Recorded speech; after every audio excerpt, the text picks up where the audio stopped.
Welcome to this explainer. Today, we're diving straight into the high-stakes, vibrant arena of global trade and the hidden mechanisms that literally keep the world running.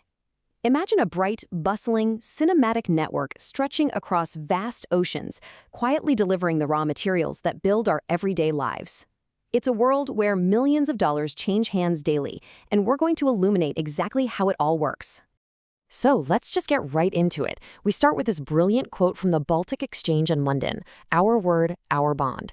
That perfectly sets the scene. We are talking about a multi-million-dollar industry built almost entirely on ethics, trust, and verbal commitments. Believe it or not, even today you can walk onto the brightly lit floor of the exchange and commit to employing a massive cargo ship with just a handshake and your word. It's like a high-stakes movie, but it happens every single day. Act 1. Welcome to the arena, the global shipping market. Let's step into this arena, and it is massive. It's a truly international marketplace that never sleeps. Driven by modern communications, it connects highly specialized hubs from Oslo all the way to Tokyo. This global arena is divided roughly by ship types, sizes, and the specific commodities they carry. Whether you're moving colossal prefabricated factories in the heavy lift business, shipping frozen goods in the refrigerated reefer market, or moving deep-sea grains across the Atlantic, there is a specialized segment of the market dedicated entirely to making that journey possible. Moving on to Act 2. Meet the market players, the crew moving millions. With the stage set, let's meet the fascinating cast of characters who expertly orchestrate these massive global movements. First up is the charterer. Put simply, these are the folks with the cargo. But what's really wild here is the sheer scale of who a charterer can actually be. It ranges from a single farmer looking to move a crop all the way up to massive international trading houses. Heck, it can even be entire governments. For example, the president of India might technically be listed as a charterer when the state needs to move grain for its population. Next, we have the ship owners. They provide the physical muscle, the giant steel vessels. And just like charterers, they come in all shapes and sizes. You could have a ship owner managing just one single, highly specialized vessel, or a massive entity controlling a huge multinational fleet of bulk carriers traversing the globe. Now, when we talk about ship owners, you'll inevitably hear the term flags of convenience, and there are definitely two sides to this story.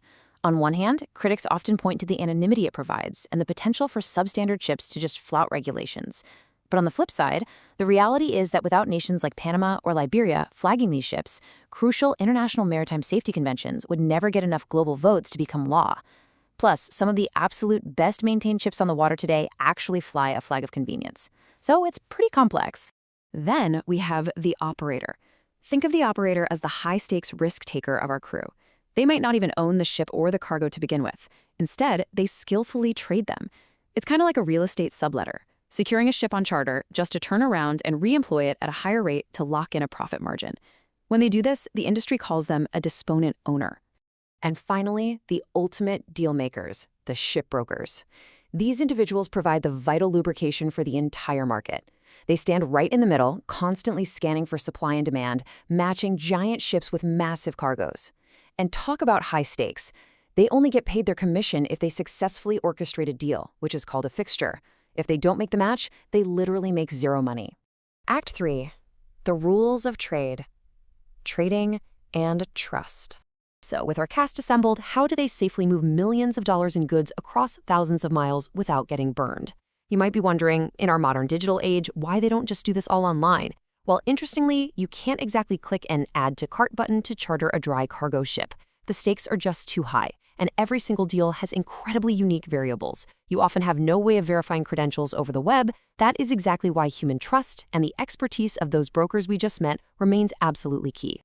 To maintain that trust and avoid total chaos, the industry relies on strict, crystal-clear international rules, like Incoterms 2010. These terms define exactly who pays for what, and crucially, the exact split second the risk transfers from seller to buyer. Take an FOB, or free on board deal, for example. The responsibility officially shifts the precise moment the huge crates of cargo cross the ship's rail. Boom, total clarity.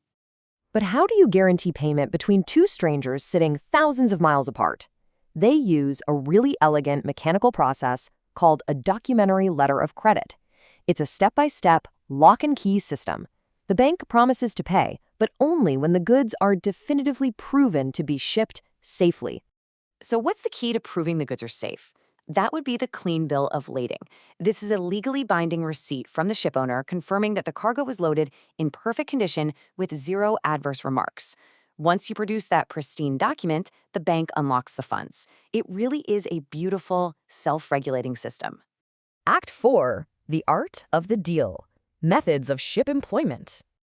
All right, with the crew assembled and the financial rules established, how do they actually pull off these massive logistical feats? Well, there isn't just one way to hire a ship. You've got an entire menu of options designed to fit any business need. You could group smaller cargoes together to save money through something called parceling, or you could take on massive turnkey project cargoes, like moving an entire prefabricated cement factory across an ocean to a developing nation. The flexibility is staggering.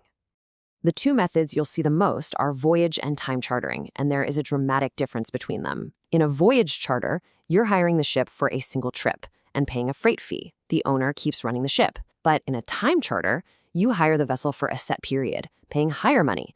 Suddenly, the charterer takes control of the ship's commercial destiny, paying for the fuel, the port agents, the whole shebang. Now, if a charterer wants absolute control without actually buying a multi-million-dollar vessel, they turn to bareboat or demise chartering. Basically, the charterer runs the ship virtually as if it were their own. This is a brilliant financial tool, honestly. It's often used by investors to purchase ships while leaving the physical day-to-day operations to the actual experts. We also have to remember that the freight market can be incredibly volatile, swinging wildly with global events. For businesses looking for long-term security, contracts of affreightment are a total game changer. By agreeing to move a set amount of cargo over several voyages, they exchange the chaos of the daily market for absolute rate stability, which lets them just focus on their actual product. And finally, we even see major operators acting like ship owners without owning the ship through slot charters. By renting a set block of space, or slots, on a massive vessel, these companies turn around and sell those specific spaces directly to their own customers. They are known as non-vessel owning common carriers, and they're essentially running their own mini shipping line inside someone else's giant ship. So, as we wrap up this explainer on the incredible, highly orchestrated world of global shipping, I want to leave you with a provocative thought. Just look around the room you're sitting in right now. How many of the objects you see, the metal in your electronics, the materials in your walls, were brought to you by the invisible high-stakes deals we just uncovered? Everything around us relies on this brilliant cinematic machine. Thanks for joining me today, and I hope you leave seeing the world just a little bit differently.